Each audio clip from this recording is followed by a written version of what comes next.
जो normally teachers हैं जो पढ़ाते हैं जर्नल एंट्री, वो बच्चों को प्रिंसिपल्स नहीं बताते, because of which principles we are passing this entry. So अगर बच्चों को प्रिंसिपल्स की नॉलेज दी जाए, क्योंकि बहुत इंपॉर्टेंट है अकाउंटिंग एंट्री पास करने में या अकाउंटिंग अंडरस्टैंड करने में, accounting principle concept and convention is very essential, right. अगर उनको ये पता होगा तो they can apply their mind and pass journal entry accordingly, तो उनको रटने की जरूरत नहीं है। They can easily pass the accounting entry based on the knowledge of accounting principles, concepts and conventions, right? Good, and one of my very favorite principle, that is called matching principle. Matching principle जैसे word से ही पता चलता है कि match करना है, मुझे match करना है,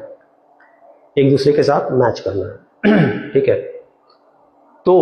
matching principal says that the expenses which is incurred to earn revenue for that particular period should be accounted. I hope understand this language is clear. Simple भाषा में बताता हूं, अगर मैंने 1 लाख का इनकम किया है एक फाइनेंशियल ईयर में, अप्रैल टू मार्च में 1 लाख का इनकम है, सेल मैंने किया है, तो 1 लाख को अर्न करने से रिलेटेड जो मेरा कॉस्ट है वही आप अपने फाइनेंशियल स्टेटमेंट में एक्सपेंस दिखाइए, ताकि आपकी जो प्रॉफिट है, प्रॉफिटेबिलिटी है, वो ट्रू एंड फेयर निकले, सही प्रॉफिट निकले, राइट। एक एग्जांपल देता हूं, सपोज कीजिए कि आपने परचेज किया है 1 लाख का,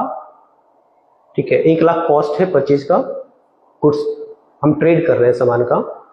1 लाख का मैंने सामान खरीदा और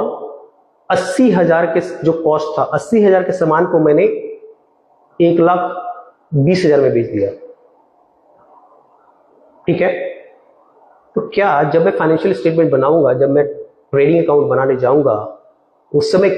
जो सेल तो मेरा 1,20,000 दिखेगा, मुझे रिपोर्ट करना है क्योंकि उस पीरियड में मेरी इनकम है 1,20,000, क्या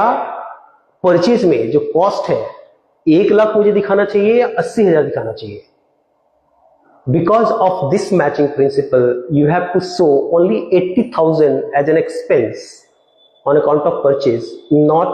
1 lakh, because जो 20,000 का जो गुड्स है वो अभी आपने सेल नहीं किया है,